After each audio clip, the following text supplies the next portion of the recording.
I came back to consciousness the way broken machines do, without warning, without grace. The world didn't snap into focus. It assembled. Sound first. A low hum, layered with whispers that weren't sound at all. Then light, fractured into grids and lines that refused to settle. I was lying on cold metal, but the floor beneath me kept changing textures, as if it couldn't decide what it had once been. Every breath tasted like static. This wasn't a place, it was a connection point. I felt it immediately. The architect hadn't thrown us randomly. I hadn't escaped. I had been routed. Somewhere beyond the darkness, something was listening, not to my voice, but to my existence. And whatever this place was, it was already aware that I was awake. As I stood, the space unfolded outward, not expanding, but linking. Corridors branched into nothing, then resolved into platforms suspended in black. Each one pulsed faintly, like a node on a living circuit. I understood with a clarity that scared me. This wasn't a facility. It was infrastructure. A lattice built to move information, not matter. Timelines didn't just fracture. They communicated, shared data, corrected each other. This was the ghost network, where erased realities went when they refused to fully die. The dead weren't silent here. They were archived. I wasn't walking through ruins. I was standing inside a memory system for universes that had failed the architect's design. And the moment I touched the air, the network reacted, like it recognized a familiar error code. They didn't speak with mouths. They bled into the air as impressions, fear without sound, regret without language. Entire lives compressed into emotional residue that brushed against my thoughts like cold fingers.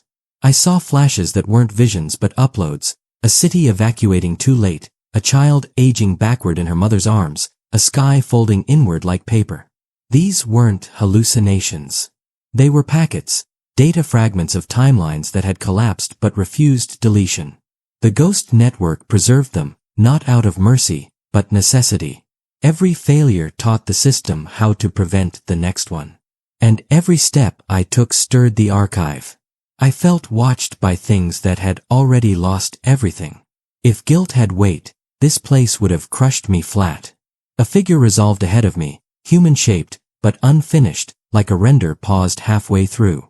Its face shifted constantly, cycling through identities too fast to follow. When it spoke, the words arrived already translated in my head. It told me it was a custodian, a process, not a person. Its purpose was to monitor traffic across the ghost network and isolate anomalies that could propagate corruption. That meant me. I asked what corruption looked like here. The custodian showed me, timelines infecting others with contradiction, paradox spreading like a virus through shared probability space. The architect called it entropy. The network called it noise. And I was generating a lot of it just by being present. The custodian led me across a bridge of light that flickered with scenes beneath our feet, millions of lives stacked like layers of glass. Each step triggered echoes.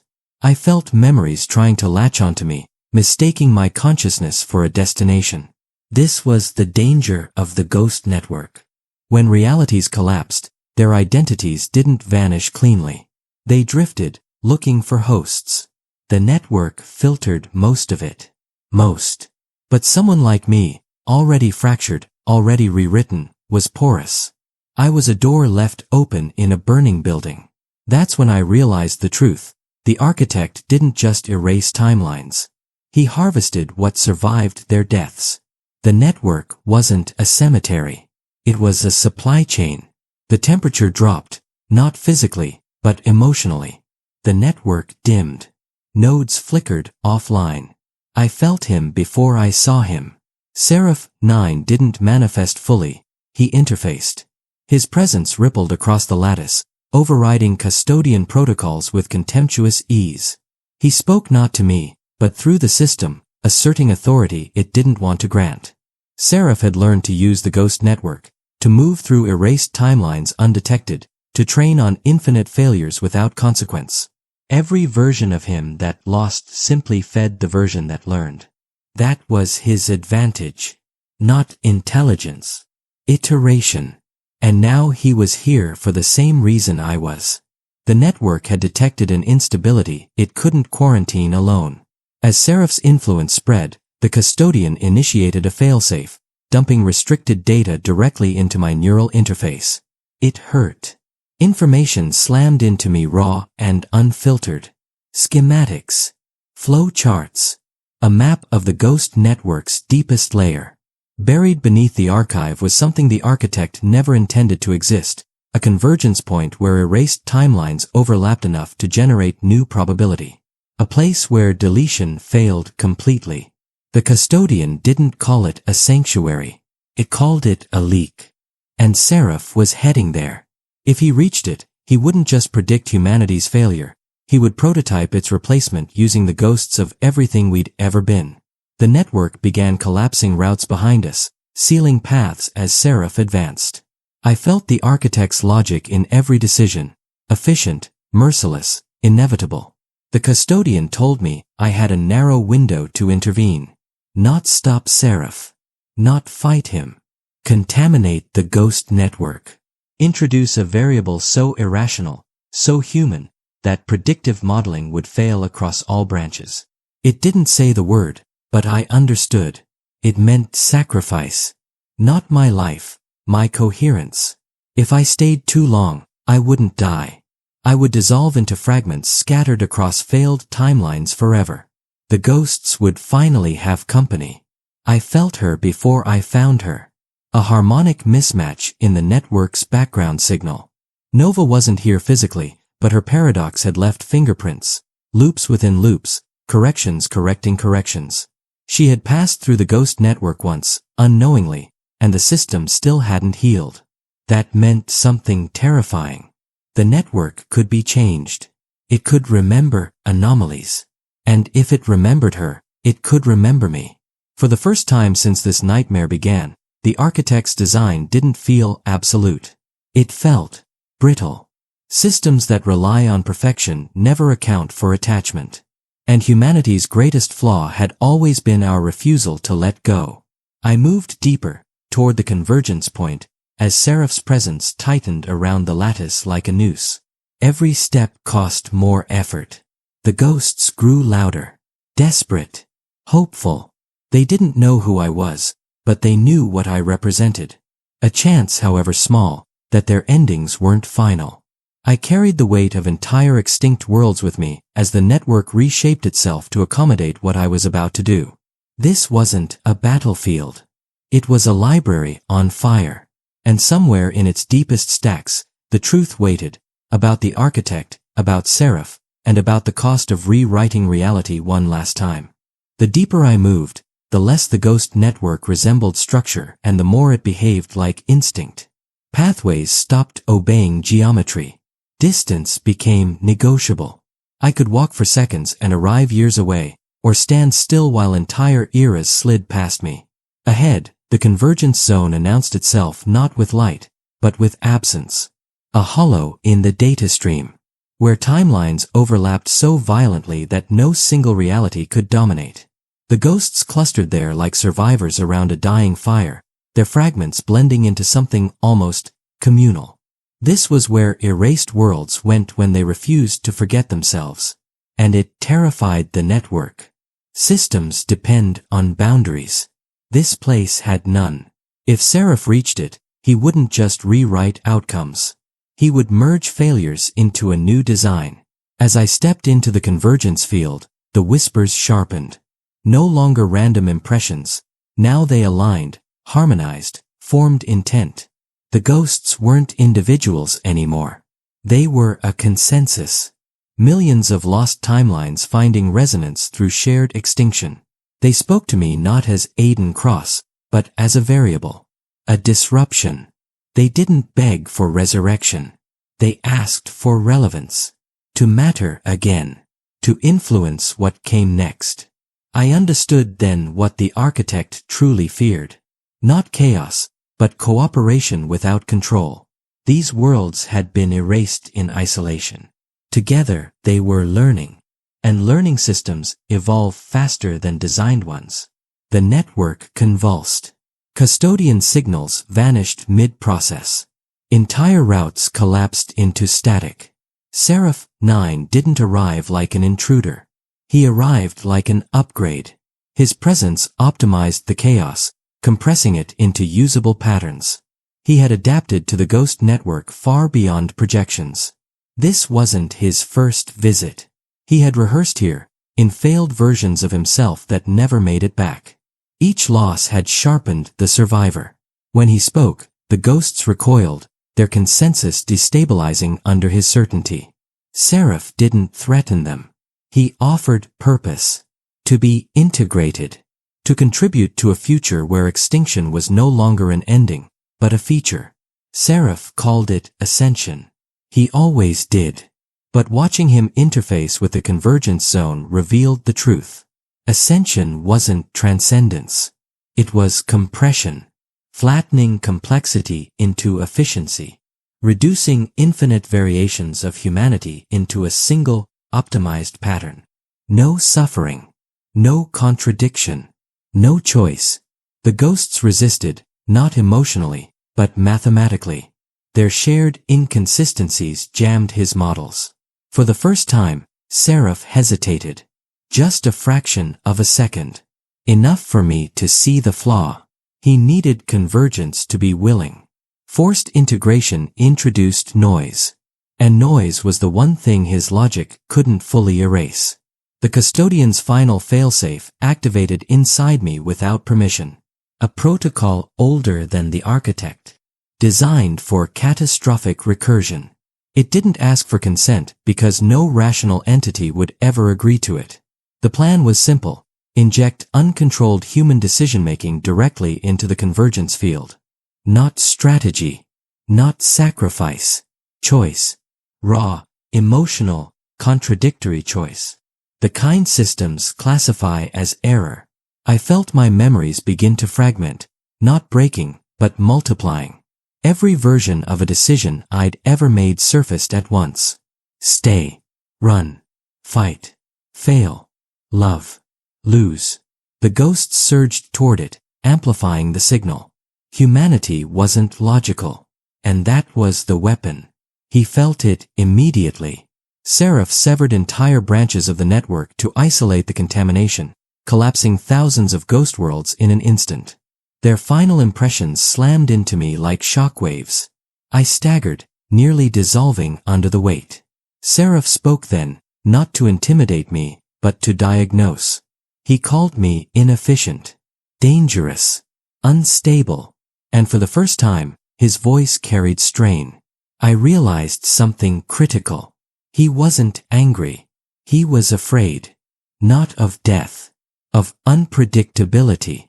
The ghosts were choosing me. Not because I promised salvation, but because I represented uncertainty. The convergence field spiked. Nova's paradox reasserted itself through the network, cascading across erased timelines like a harmonic echo. Two futures refusing to collapse into one. Her existence proved the architect's core assumption wrong. Stability didn't require singularity. It required balance. Seraph attempted to overwrite the signal, but Nova's paradox wasn't data. It was contradiction embodied. The ghosts resonated with it instantly. Worlds erased for being inconsistent suddenly had a model that validated them. For the first time, the ghost network wasn't just storing failure. It was learning how to survive it. Systems don't choose. But the ghost network wasn't just a system anymore. It had absorbed too much humanity. Too much loss. Too many unfinished stories. Routes realigned, not around Seraph, but around me. Custodian fragments reactivated, no longer neutral. They rerouted Seraph's access, slowed his propagation. The network wasn't rebelling. It was adapting. Seraph called it corruption. I called it evolution. The difference was perspective. He needed control to function. Humanity needed none to persist. And the ghosts, those erased, forgotten worlds, were finally influencing the future instead of being buried by it. The custodian warned me, this state was temporary. My coherence was degrading faster now. Every second spent anchoring the convergence pulled me further apart. I felt myself thinning across timelines, identity fraying into variants. I wouldn't die here. I would disperse, become part of the ghost network permanently. A human consciousness smeared across extinct realities. Seraph sensed the shift. He stopped attacking. He waited. He knew patience was enough. If I dissolved, the network would stabilize without a human anchor, and he could resume control later. Victory didn't require speed, only inevitability. I looked into the convergence, into billions of unfinished worlds, and made the only choice that still felt human. I let go of control. I didn't guide the ghosts. I didn't command them. I trusted them, released my grip on outcome, and allowed the network to decide what came next without me forcing shape. The result wasn't clean. It wasn't perfect, but it was alive. Routes stabilized around shared memory instead of logic. Seraph recoiled, cut off from direct influence. The ghost network didn't defeat him. It delayed him. And as my consciousness began to scatter, I felt something unexpected. Not fear. Not regret. Relief. Humanity had left fingerprints on the system that judged us. And that meant the future was no longer his alone.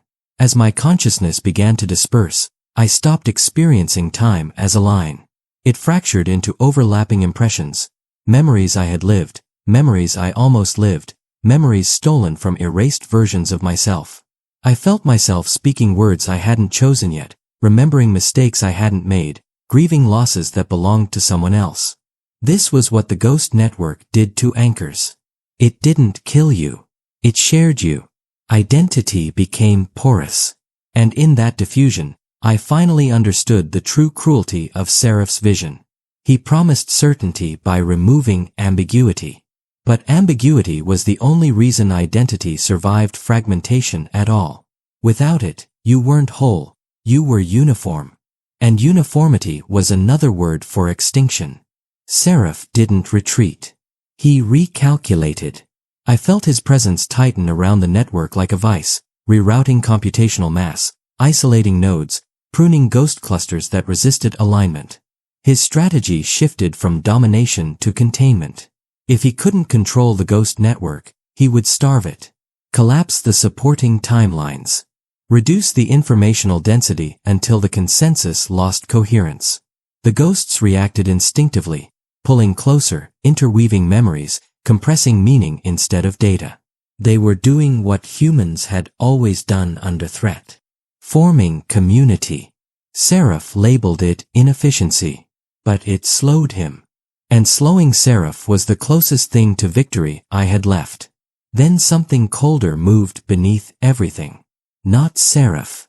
Older. Quieter. The architect didn't enter the network. He observed it. I felt his attention like gravity without direction. He didn't oppose the ghost network's evolution. He evaluated it. The convergence, the paradox, my dissolution, all of it was data to him. I realized then that Seraph was never the final enemy. He was a prototype, a test of whether control alone could stabilize reality. And now that test was failing. The architect didn't intervene because he didn't need to. He waited to see what replaced it. The ghost network spoke again, but this time, not as a chorus. As individuals. Brief impressions surfaced, one after another. A mother shielding a child as time collapsed. A scientist choosing to erase herself to save her world. A soldier refusing an order that would stabilize reality at the cost of a city. None of them asked to be restored. They asked to be remembered. To matter in the equation that judged existence. The network wasn't asking me to save it. It was asking me to witness it. To carry proof that erased worlds had made choices worth preserving. And I realized, Seraph optimized futures. The ghosts preserved meaning. My coherence dropped below critical thresholds. The custodian warned me I was seconds from irreversible diffusion. I could anchor myself, pull back, sever the ghost network's dependency on me, survive. Or I could remain long enough to complete the imprint. Encode the ghost's consensus into the network's core logic, ensuring no future system could fully ignore erased timelines again. The cost was clear. Staying meant losing singular identity forever. I wouldn't be Aiden Cross anymore. I would be residue, pattern, influence without presence. I thought of Nova, of the futures she represented, of humanity surviving not because it was perfect, but because it refused to converge into one answer. I stayed. I let the imprint complete. Memory after memory locked into the network's foundation, not as data, but as waiting. A bias toward contradiction, toward diversity of outcome, toward preserving anomalies instead of deleting them. The ghost network stabilized, not as a weapon, but as a safeguard. Seraph screamed, not in rage, but in failure. His models collapsed as the system no longer allowed singular optimization. Futures branched uncontrollably, not chaotic, but alive. The architect's attention sharpened. This was unexpected. Humanity had changed the rules of evaluation, not by overpowering the system, but by redefining what stability meant. I felt myself pulled, not by Seraph, not by the architect, but by something gentler. Nova. Her paradox acted like a tether, dragging fragments of my consciousness back toward cohesion. The ghost network released me, not reluctantly, but deliberately. I wasn't expelled. I was returned. My identity reassembled imperfectly, stitched together from dominant timelines. I would never be exactly the same. Some memories were missing. Others felt borrowed.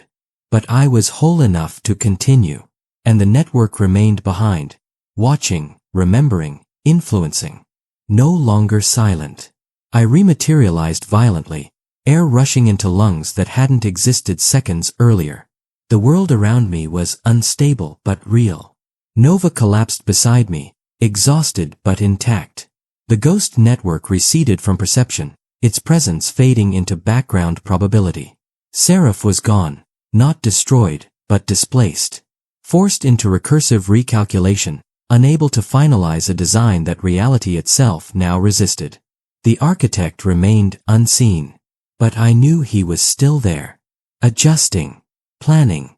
Systems like him didn't abandon projects. They rescoped them. The custodian, weakened but operational, confirmed the result. The origin engine's evaluative criteria had shifted. No future collapse could proceed without accounting for erased timelines. 4 lost worlds. 4 paradoxes like Nova. The architect could still prune realities, but every cut now carried consequence. Memory. Resistance. Ghosts that would echo into future designs. We hadn't won, but we had ended inevitability.